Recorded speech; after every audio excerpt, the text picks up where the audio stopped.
Olá, pessoal. Ângelo Primo com você para resolver mais uma questão de concurso. A linha agora é Sebrasp, certo, errado, é isso? E você sabe que a resolução de questão coloca em prática o seu conhecimento teórico com criatividade. Por isso que eu falo sempre, né? A resolução de questão é o seu treino antes da competição. Tem que treinar bem antes de competir. O Sebrasp, ele aparece em questões bem criativas, às vezes nos assustando, mas a grande maioria, né, das situações aí, no caso, das questões, ele segue um determinado padrão, né? Ele gosta porque ele trabalha em cima de questões que o conhecimento teórico aí, no caso, né, exige um pouco mais, que é esse tipo de questão, que é o reconhecimento, né, se nós temos ou não uma posição. Então vamos lá para conhecer, né, no caso aí, a nossa questão de hoje, certo? E ele fala assim, né, acerca de lógica matemática, julgue o item a seguir, ok? Uma questão recente aí, né, no caso, para você ter ideia do que eles fazem, né, em termos de prova. E o que ele quer saber a respeito disso daí, né? A frase saia daqui é uma proposição simples, né? Então, você já sabe aí no caso que não tem pergunta, né, no tipo certo e errado, né, elaborado aí pelo Sebrasp. Ele afirma, né, e você vai verificar se a afirmação é verdadeira, então o item é certo. Se, né, a afirmação for falsa, o item está errado. Legal? É assim que a coisa funciona. E esse é um tipo de exercício, né, clássico, no caso. Ele faz uma afirmação. Saia daqui é uma proposição simples. Legal? Então, o que eu tenho que observar? E outra, né? A maneira como ele começa a frase, a sentença, é porque ele está querendo que você identifique se ela é uma proposição. E sendo ela uma proposição, como eu iria classificar? É diferente de ele começar a proposição. Se ele começou a proposição, é porque nós já temos, né, desculpa, a proposição, né, nessa situação aí do caso, tá certo? Mas, de qualquer maneira, é sempre bom verificar se é ou não uma proposição. Então, é um exercício que feito em duas partes. Primeiro, reconhecer se é proposição. Segundo, é classificar o tipo de proposição que nós temos. E aí, eu chamo isso aí de itens encadeados, porque na realidade ele está fazendo duas perguntas aí no caso, né? Primeiro, é proposição? Primeiro tem que verificar se é proposição. E segundo, se é uma proposição o quê? Simples. Então, primeiro é proposição, depois eu classifico, tá certo? E depois, caso tenha símbolos, né? É muito frequente, aí no caso, você encontrar, falar, isso é uma proposição que pode ser representado da seguinte forma.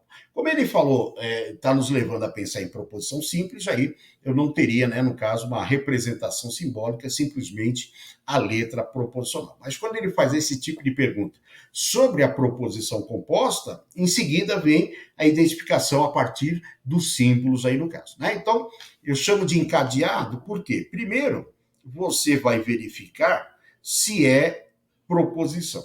Se for proposição, eu vou para a segunda parte. Se não for proposição, acabou por aí mesmo. Tá certo? Segundo, é proposição? É. Aí eu vou para a classificação. Então, ela é uma proposição simples, composta ou categórica. É isso daí, no caso, que é a segunda parte. Aí, se tiver ainda a parte dos símbolos, proposição composta? Sim. Então, qual seria a representação dos símbolos? Então, chegar nos símbolos é a terceira fase disso daí. Né? A primeira é garantir que é proposição. A segunda é classificar. Né? Então, eu vou só utilizar símbolos se ela for composta ou então categórica, que eu consigo representar por símbolos, e por último, né, verificar se realmente tem essa representação dos símbolos, cabe bem aquela situação. Né? Então, primeiro proposição, depois se é simples, classificação, e por último, se pode ou não ser representado aí no caso, né, dessa forma como ele está sugerindo.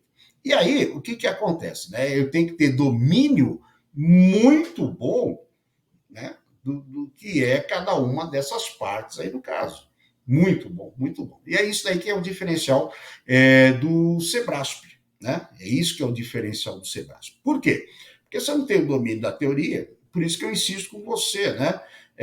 Aqui no caso, nós temos a primeira fase, né, que eu criei para o canal, a ideia do canal é partilhar conhecimento, né, um porto seguro para quem está precisando de estudar lá no caso, pode ir lá que tem o material, né? E a primeira parte era exatamente o quê? Deixa eu até ajeitar aqui para ficar enquadrado. Né? Era a parte de teoria. Por quê? Né, a minha crença é a seguinte: se você não domina a teoria, como é que você quer fazer exercício? Eu aprendo exercício, professor. Eu aprendo teoria fazendo exercício? Não, você aprofunda a teoria fazendo exercício. Você melhora a sua criatividade. Então, por isso que eu falo, professor, será que eu perdi essa primeira fase? Não. Vai lá no canal, se você não está inscrito, se inscreva, busque a parte de teoria, né? No caso aí, tá certo? E a partir daí, então, você vai, no caso, né, reforçar sua teoria e depois você volta para o exercício, ou faz exercício e vê se precisa de teoria. Mas não se engane, né? Não se engane, eu sempre tenho que passar por teoria, não tem como inventar, principalmente nessa situação, né? O que acontece? Eu tenho, primeiro, saber o que define uma proposição, né? Por exemplo, né, o que define uma proposição? A proposição é uma sentença, né, da língua portuguesa, deixa eu aparecer aqui embaixo, que, né, é uma sentença afirmativa da língua portuguesa que pode ser julgado verdadeiro ou falso.